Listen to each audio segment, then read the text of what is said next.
الرجيم بسم الله الرحمن الرحيم الحمد لله رب العالمين الصلاة والسلام على رسوله الكريم وآله الطيبين الطاهرين خير المبشرين والمنذرين شفيع المذنبين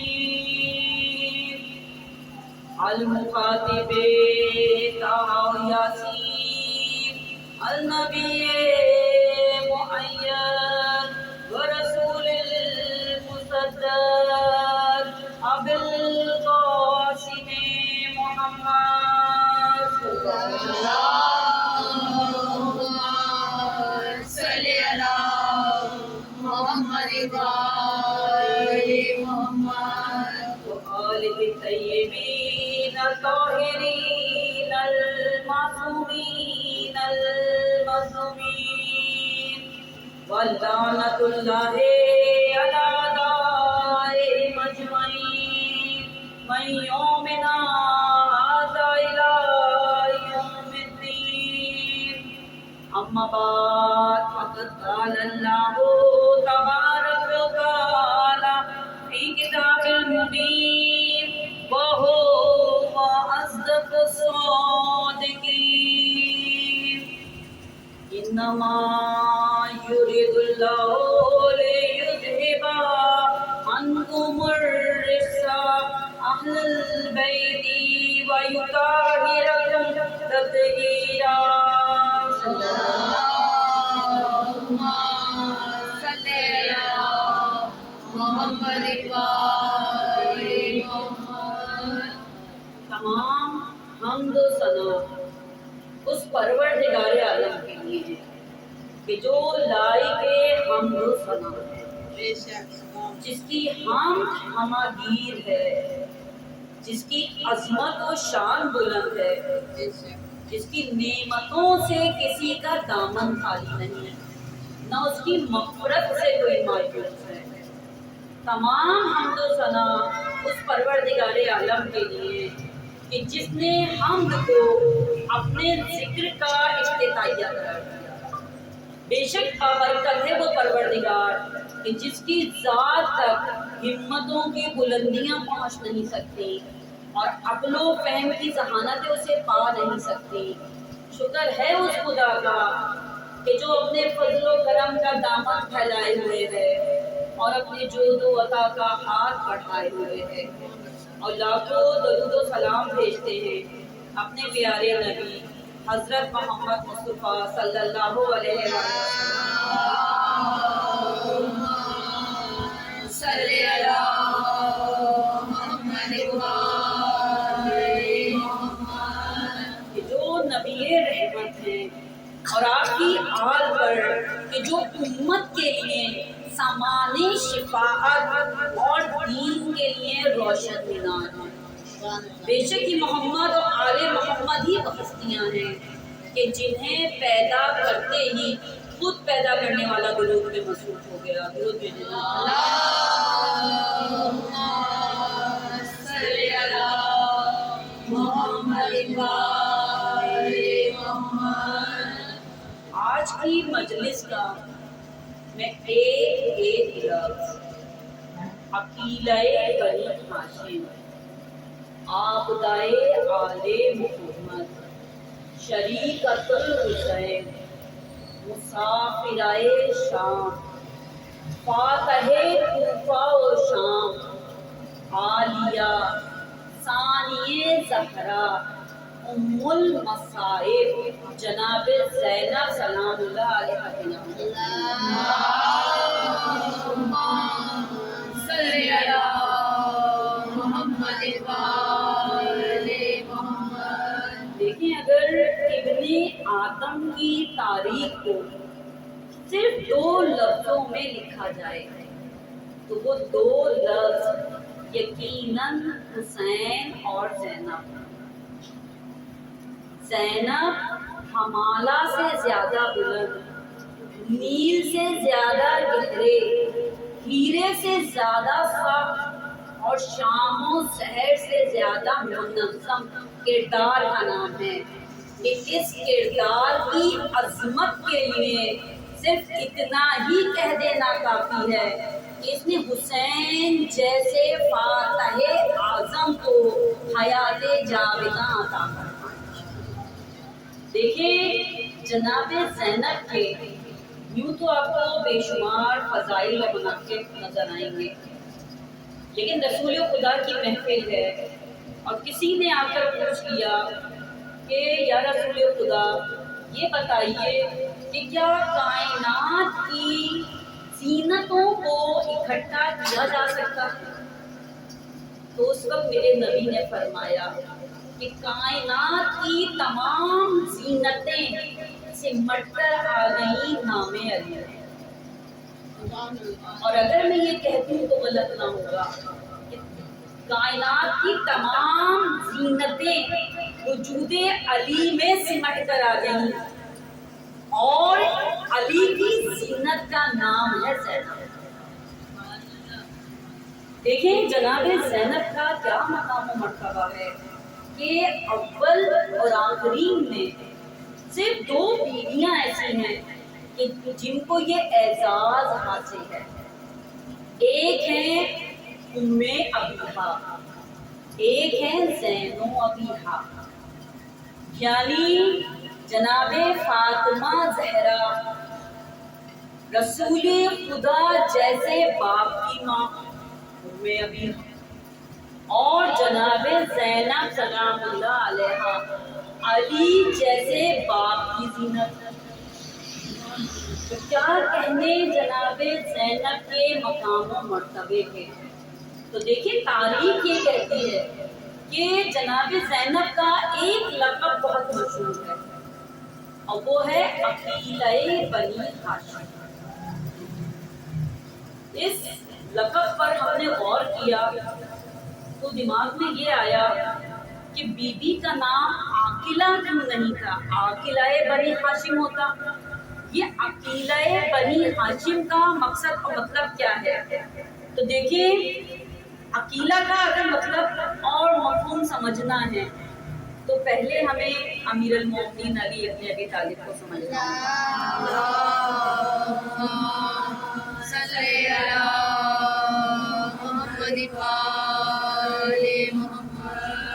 بی بی زینب کے بابا کا نام علی ہے، علی نہیں، علی ہے علی نہیں۔ آپ رسول خدا کے ناصر نہیں تھے، نصیر تھے۔ سمجھ آ رہی ہے؟ آپ یہاں دیکھیں عالی کسے کہتے ہیں؟ عالی کے معنی ہیں کہ کبھی بلند ہوگا کبھی بلند نہیں، وہ ہے عالی۔ ناصر کے معنی ہیں کبھی مدد کرے گا کبھی مدد نہیں کرے گا۔ عاقلہ کے معنی ہیں کبھی عقل مندی کا مظاہرہ ہوگا کبھی نہیں ہوگا۔ علی کے معنی کیا ہیں؟ ایسا بلند جو ہمیشہ بلند ہے۔ مولا علی رسول خدا کے نصیر ہیں، یعنی ایسے مددگار کہ جو ہر لمحے ان کی مدد کے لیے موجود ہے۔ جناب زینب عقیلہ بنی ہاشم ہے، یعنی ایسی عقیلہ، ایسی بی بی کہ جس سے کبھی عقل جدا نہ ہو، یعنی عمر اور وقت کے سرکمسٹنسز ان کے دماغ پر اثر انداز نہ ہو۔ تو دیکھیں جناب زینب ہے عقیلہ بنی ہاشم۔ اب ان پڑھ لوگوں میں پڑھے لکھا ہونا ایک کمال کی بات ہے، لیکن پڑھے لکھے ہونے والوں میں پڑھے لکھا ہونا یہ اس سے بھی زیادہ کمال کی بات ہے۔ اب جس خاندان میں سبھی عقل مند مشہور ہوں، کہ جس خاندان میں عقیل جیسے بھی گزرے ہوں، اس خاندان میں عقیلہ بنی ہاشم کہلانا جناب فاطمہ زہرا کی بیٹی زینب ہی کا کمال ہے۔ اور بالکل اسی طرح جس خاندان میں سب ہی خوبصورت ہوں وہاں امر بنی ہاشم کہلانا بی بی ام البنین کے بیٹے عباس ہی کو زیب دیتا ہے۔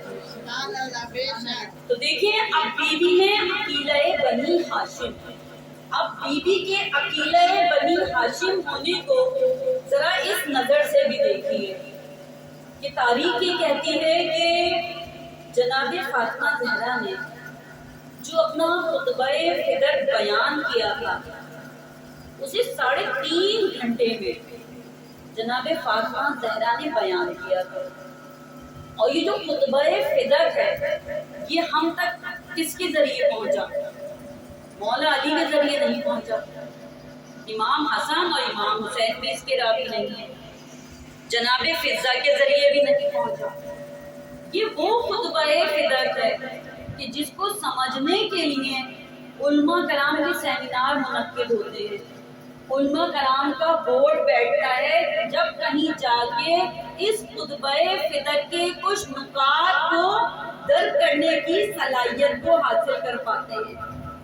وہ خطبہ فدر ہمیں جناب زینب کے ذریعے ملا، اور تاریخ نے لکھا کہ اس وقت جناب زینب کا سن کتنا تھا؟ صرف 5 برس کی تھی جناب زینب۔ تو آپ نے خطبہ فدر کو روایت کر کر بتلا دیا کہ ہمارے خاندان میں سن و سال نہیں دیکھے جاتے، یہ سن و سال دوسرے خاندانوں میں دیکھے جاتے ہیں، کیونکہ میں عقیلہ بنی ہاشم۔ تو دیکھیں یہ بی بی وہ ہے کہ ان کے حق کو نہ ہم سمجھ پائے ہیں نہ سمجھ سکتے ہیں، اور نہ ہی بی بی کا حق جو سمجھنے کا حق ہے وہ بھی ہم ادا کرنے سے قاصر ہیں۔ لیکن ہر سال کی طرح مجالس عزا منعقد ہوتی ہیں اور ہر کوئی اپنے اپنے طور پر ذاکر کوشش کرتا ہے کہ کچھ معرفت جناب زینب کے حوالے سے حاصل کرے اور اس کو منبر سے جو ہے وہ بیان کرے۔ تو بی بی وہ ہیں جن کا حق ادا نہیں کیا جا سکتا، ایسی شہزادی کہ جو 5 اماموں کی مشیر رہی ہو، جن سے 5 امام مشورہ لیتے ہوں، وہ ہیں جناب زینب۔ اور آپ کو عالیہ کیوں کہا جاتا ہے یہ دیکھیں، یہ بھی سمجھ لیجئے، 5 امام جن سے مشورہ کریں، مولا علی جن سے مشورہ کرے، امام حسن جن سے صلاح لیں، امام حسن اور امام حسین کی وہ شریکت زینب ہیں، شریکت زینب کہا جاتا ہے، یعنی امام حسین کے ساتھ بی بی زینب ان کے کربلا کے مقصد میں شریکہ ہیں۔ تو جناب زینب کو کہ جو شریکت الحسین، سبحان اللہ۔ اور پھر ہم یہ دیکھتے ہیں امام زین العابدین اور امام محمد باقر بی بی زینب کے مشورے کے بغیر، ان کی مرضی کے بغیر چل نہیں پاتے۔ تو وہ بی بی جو 5 اماموں کی مشیر رہی ہو، اس بی بی کو عالیہ کہتے ہیں۔ بی بی اسی وجہ سے عالیہ کہلاتی ہیں کہ 5 امام جن سے مشورہ طلب کریں وہ ہیں جناب فاطمہ زہرا کی جناب زینب کہ جن کو ثانیہ زہرا کہا گیا۔ درود بھیجیں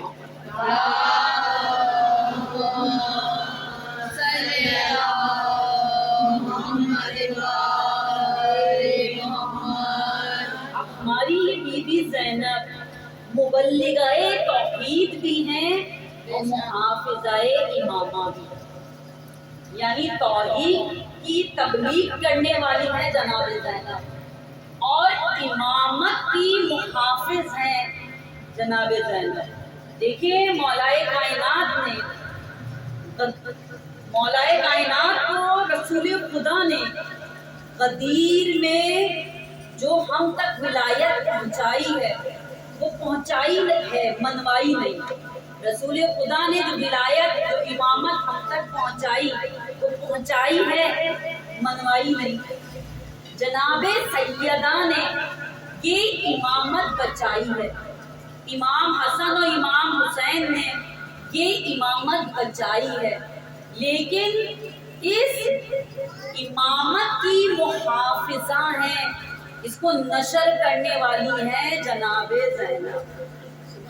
دیکھیں دنیا میں اس پوری کائنات میں واحد رسول کی بیٹی ہیں کہ جو مکمل ہے، اس کے علاوہ کوئی مذکور مکمل ہی نہیں، صرف جناب سیدہ وہ ہیں کہ جو ایک مکمل مستور ہے۔ دیکھیں جناب حوا بھی مستور ہے لیکن ادھوری ہے، کیونکہ جناب حوا یہ بتا ہی نہیں سکتی کہ ماں باپ کا احترام کیا ہوتا ہے، تو جناب حوا ادھوری خاتون ہے۔ جناب مریم معصومہ ہیں لیکن ادھوری ہے، کیونکہ جناب مریم یہ بتا ہی نہیں سکتی کہ شوہر کا عزت و احترام کس طرح کیا جاتا ہے، تو جناب مریم بھی ادھوری۔ جناب آسیہ بھی مستور ہیں لیکن ادھوری ہیں، کیونکہ جناب آسیہ یہ بتا ہی نہیں سکتی کہ اگر شوہر صاحب ایمان ہو تو اس کی اطاعت کیسے کی جائے۔ لیکن کیا کہنے محمد کی بیٹی جناب فاطمہ زہرا، ایسی مکمل بیوی ہے کہ جس کے بابا نبی، شوہر علی اور بیٹے حسنین، ایسی مکمل بیوی ہے، لیکن اس کے باوجود ہم یہ دیکھتے ہیں کہ علی کی بیٹی نے وہ کردار ادا کیا کہ جناب زینب ثانیہ زہرا بن گئی، دوسری زہرا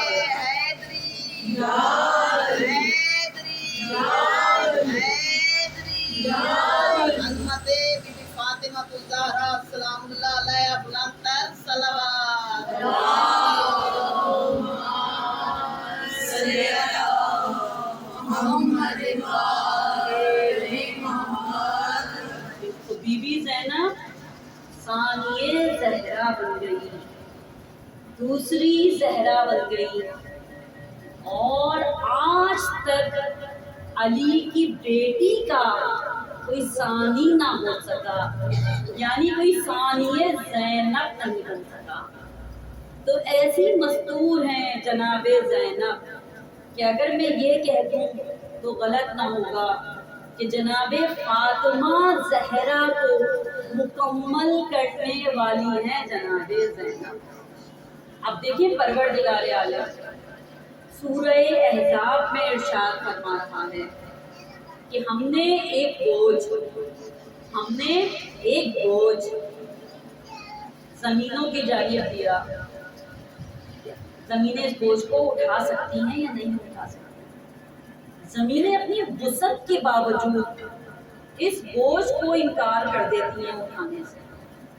پھر ہم نے یہ بوجھ آسمانوں کی جانب پیش کیا، آسمان جو بغیر ستونوں کے کھڑے ہیں، پروردگار عالم نے فرمایا کیا تم یہ بوجھ اٹھا سکتے ہو؟ آسمانوں نے بھی اپنی طاقت رکھنے کے باوجود اس بوجھ کو اٹھانے سے منع کر دیا۔ پھر یہ بوجھ پہاڑوں کے سامنے پیش کیا گیا کہ پہاڑ اس بوجھ کو اٹھانے کی استقامت رکھتے ہیں یا نہیں، تو پھر پہاڑوں نے بھی اس بوجھ کو اٹھانے سے منع کر دیا۔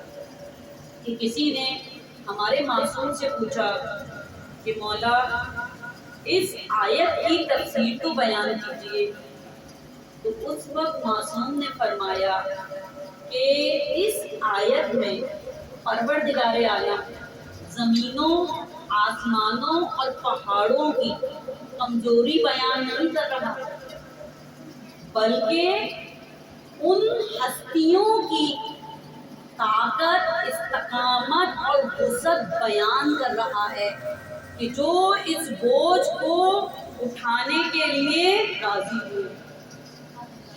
اور معصوم سے پوچھا گیا کہ مولا ہم کون ہیں کہ جو اس بوجھ کو اٹھانے کے لیے راضی ہوئے. یہ بوجھ ہے کیا؟ تو اس وقت معصوم نے فرمایا یہ بوجھ بارے امامت اور ولایت ہے. اور یہ بوجھ ہمیں دو ہی جگہ اٹھتا ہوا نظر آیا. یا تو فتح مکہ کے موقع پر رسول خدا اپنے دوش پر اٹھائے ہوئے نظر آئے، یا شام غریبہ میں بی بی زینب اپنی پشت پر اٹھاتی ہوئی نظر آئی. تو دیکھیں وہ بوجھ جو آسمانوں، زمینوں اور پہاڑوں نے اٹھانے سے منع کر دیا، تو بوجھ ہمیں امیر المومنین علی ابن ابی طالب کی بیٹی جناب زینب اٹھاتی بھی نظر آ رہی ہیں. اور کربلا میں ہم یہ دیکھتے ہیں کہ جناب زینب کے پاس دو امانتیں تھیں جو ان کے سپرد کی گئی تھی. اور علماء کرام فرماتے ہیں کہ یہ دو امانتیں کیا تھیں؟ ایک تھے سید سجاد اور ایک تھے ہمارے پانچویں امام. یہ دو امانتیں پروردگار عالم نے جناب زینب کے سپرد کی تھی. یہی وجہ ہے کہ آپ کا ایک لقب ہے کہ محافظہ امینہ، یعنی امامت کی محافظ. اور ایک جگہ ہمیں اس طرح ملا کہ امین امامہ، یعنی اللہ تعالیٰ کے منصب امامت کی امین، یعنی جناب زینب منصب امامت کی امین نظر آتی. اب دیکھیں ہر دور میں ہمیں ایک مستور کا کردار لازماً نظر آتا ہے. جب پروردگار عالم نے حضرت آدم کو اس دنیا میں بھیجا تو ان کے ساتھ بی بی حوا کو بھیج دیا. اس طرح یہ نسل انسانی چلی، اور جب یہ نسل انسانی چل پڑی تو پھر پروردگار عالم نے حضرت ابراہیم کو بھیجا، کیونکہ اب تربیت کرنا مقصود تھا. تربیت کے لیے پروردگار عالم نے حضرت ابراہیم کو بھیجا تو ان کے ساتھ بی بی ہاجرہ نظر آتی ہے کہ جاؤ ابراہیم اس بکھری ہوئی ملت کو یکجا کرو. تو حضرت ابراہیم اور بی بی ہاجرہ نے اس بکھری ہوئی امت کو جو ہے یکجا کیا. پھر ہمیں جناب موسیٰ نظر آتے ہیں تو ان کے ساتھ بی بی آسیہ نظر آتی ہیں. پھر ہمیں جناب عیسیٰ نظر آتے ہیں تو ان کے ساتھ بی بی مریم نظر آتی ہیں. اور پھر ہم آ گئے اپنے رسول خدا کی جانب کہ جب ہمیں رسالت ماپ نظر آتے ہیں تو ان کے ساتھ ہمیں جناب خدیجہ الکبریٰ نظر آتی ہے. اگر میں یہ کہہ دوں تو غلط نہ ہوگا کہ اسلام کے دو بڑے سپورٹر ہیں، ایک حضرت ابو طالب، ایک بی بی خدیجہ الکبریٰ، کہ جنہوں نے اسلام کو پروان چڑھایا. اور پھر دو ہستیاں ہمیں اور نظر آئیں کہ جنہوں نے اسلام کو پروان چڑھانے میں اپنا کردار ادا کیا. وہ ہیں حضرت ابو طالب کے بیٹے مولا کائنات علی ابن ابی طالب اور جناب خدیجہ الکبریٰ کی بیٹی جناب فاطمہ الزہرا.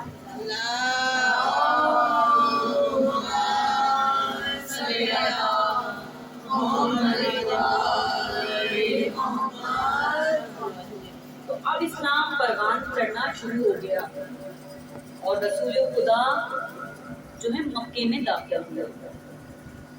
اب جب رسول خدا مکے میں داخل ہوئے تو اب کوئی مظلوم بن کر داخل نہیں ہوئے تھے بلکہ فاتح مکہ بن کر داخل ہوئے. دیکھا رسول خدا تشریف فرما ہے، لوگ آ کے معافیاں مانگنا شروع کر دی. لوگ آتے گئے اور ان کو معافیاں ملتی گئی. فلاں آیا کہا یا رسول خدا یہ آپ کی راہ میں کانٹے بچھاتا تھا، فرمایا جاؤ میں نے تمہیں معاف کیا. کوئی آیا کہا یا رسول خدا یہ آپ پر پتھر برساتا تھا، ہمارے نبی نے کہا جاؤ تمہیں معاف کیا. اس طرح لوگ آتے رہے اور رسول خدا معاف کرتے رہے. اب یہ خبر جو ابو سفیان تھا وہ اس وقت سردار تھا مکے کا، یہ خبر جو ہے ابو سفیان کو پتہ چلی کہ بھائی معافی مل رہی ہے تو کیوں نہ معافی طلب کر لی جائے جا کر. اچھا موقع ہے. کہا جاتا ہے ابو سفیان جو ہے وہ بھی بارگاہ رسالت میں آتا ہے. ظاہر ہے ابو سفیان شروع ہی سے اسلام مخالف رہا ہے. رسول خدا نے کیا فرمایا؟ یہ نہیں کہا کہ جا میں نے تجھے معاف کیا، فرمایا جا میں نے تجھے آزاد کیا، جا میں نے تجھے آزاد کیا، جا میں نے تجھے آزاد کیا. آپ رسول خدا نے جو یہ فرما دیا کہ جا میں نے تجھے آزاد کیا، ظاہر ہے وہ سردار تھا، اسے یہاں اپنی ذلت محسوس ہوئی. آزاد کس کو کرتا ہے بندہ؟ آپ سمجھتے ہیں. ابو سفیان کو کہہ دیا گیا کہ جا میں نے تجھے آزاد کیا، اس کو بڑی ذلت ہوئی. اب مکے میں اس کا رہنا بڑا دشوار ہو گیا. اب جہاں بھی نکلتا تھا گلی کوچے میں لوگ کہتے تھے یہ وہی ہے کہ جس کو محمد صلی اللہ علیہ وآلہ وسلم نے آزاد کیا. اب تو اسے بڑی ذلت ہونے لگی. اس نے اپنی اولاد کو یکجا کیا، کہا مکے میں ہمارا رہنا دشوار ہو گیا، مجھے بڑی ذلت جو ہے وہ درپیش ہے، تو اب میں مکے میں نہیں رہ سکتا، تو مکے کو چھوڑا جائے اور کہیں ایسے جا کر ہم رہائش اختیار کریں کہ جہاں اسلام نہ ہو. تو اس وقت سبھی جگہ اسلام تقریباً پھیل چکا تھا. یہ بنو امیہ والے انہوں نے جگہ جو اختیار کی وہ تھا شام. انہوں نے شام میں جا کر اپنی رہائش اختیار کی اور شام میں رہنا شروع کر دیا، یہاں تک کہ یہ حکمران بن گئے اور وہ وقت آیا کہ تخت خلافت پر بھی بیٹھ گئے کہنے کو. تو آپ ابو سفیان کا جب وقت آخر آیا نا تو ابو سفیان نے کہا کہ مجھے اللہ کے نبی نے بڑا ذلیل کیا ہے مکے میں. تو آپ کو پتا ہے کہ عربوں کے ہاں جو نفرت، بغض، حسد، خون کا بدلہ جو بھی چیزیں ہوتی تھیں وہ اپنی نسلوں کو دے کر جاتے تھے اور اس طرح نسلوں میں انتقام در انتقام کی وہ جو روش تھی وہ برقرار رہتی. تو اس نے اپنی اولاد کو یکجا کیا، کہنے لگا کہ مجھے تو اللہ کے نبی نے بڑا ذلیل کیا ہے مکے میں. اب میں یہ چاہتا ہوں کہ تم لوگ حکومت پر آ گئے ہو تو میں چاہتا ہوں کہ نبی کے گھرانے سے کسی ایک کو قید کر کر لانا اور یہی جملہ کہ جو محمد نے مجھے کہا کہ جا میں نے تجھے آزاد کیا، یہی جملہ انہیں پلٹانا. یہ اس نے وصیت کر دی اور یہ فاصلے جنگ میں ہو گیا. اب ظاہر ہے جو وصیت کر کے گیا تھا اولاد اس پہ جمی ہوئی تھی. اب دور حکومت آیا مولا کائنات کا. تو دیکھیے ایک بات اور یہاں بتاتی چلوں، شام وہ علاقہ ہے جس کو فتح کرنا بڑا مشکل تھا. یہ شام تو نبیوں سے بھی فتح نہیں ہوا اور مولا کائنات کا جب زمانہ آیا تو مولا کائنات سے بھی انہوں نے چاہا کہ ان کو اپنے کنٹرول میں کر لیں. مولا کائنات کی جنگ جمل ہوئی، جنگ صفین ہوئی، جنگ نہروان ہوئی اور یہ لوگ ناکام رہے مولا کائنات کو زیر کرنے. پھر امام حسن کا زمانہ آ گیا. امام حسن نے بھی ان کے آگے ہتھیار نہیں ڈالے. بہت کوشش کی کہ امام حسن شام چلے جائیں لیکن امام حسن بھی ان کے آگے ہتھیار ڈالتے ہوئے ہمیں نظر نہیں آتے. یہی کہہ لیں کہ یہ امام حسن کو اپنے آگے جھکانا تو چاہ رہے تھے لیکن جھکا نہیں سکے. پھر امام حسین کا دور حکومت آیا. اس وقت یزید تخت خلافت پر تھا تو اس نے بیعت کا مطالبہ کر دیا. باقی تو سب آپ جانتے ہیں. اب جو مجھے بات بتانی ہے اور جو میں نے تمہید بانی ہے بتانے کے لیے وہ بتانا مقصود ہے. تو ہوا یہ کہ امام حسین سے بیعت کا مطالبہ ہوا. انہوں نے بیعت کرنے سے انکار کر دیا کہ مجھ جیسا تجھ جیسے کی بیعت نہیں کر سکتا. اس کے نتیجے میں یہ واقعہ کربلا رونما ہوا. اور پھر ہوا یہ کہ یزید یہ سمجھ رہا تھا کہ امام حسین کو شہید کر کر وہ کامیاب ہو گیا. تو اس کو کچھ فہمی تھی وہ یہی تھی کہ میں فتح یاب ہو گیا. اب ان اسیران نے اہل حرم کو کہ جن کو قید کیا گیا تھا ان کو لے کر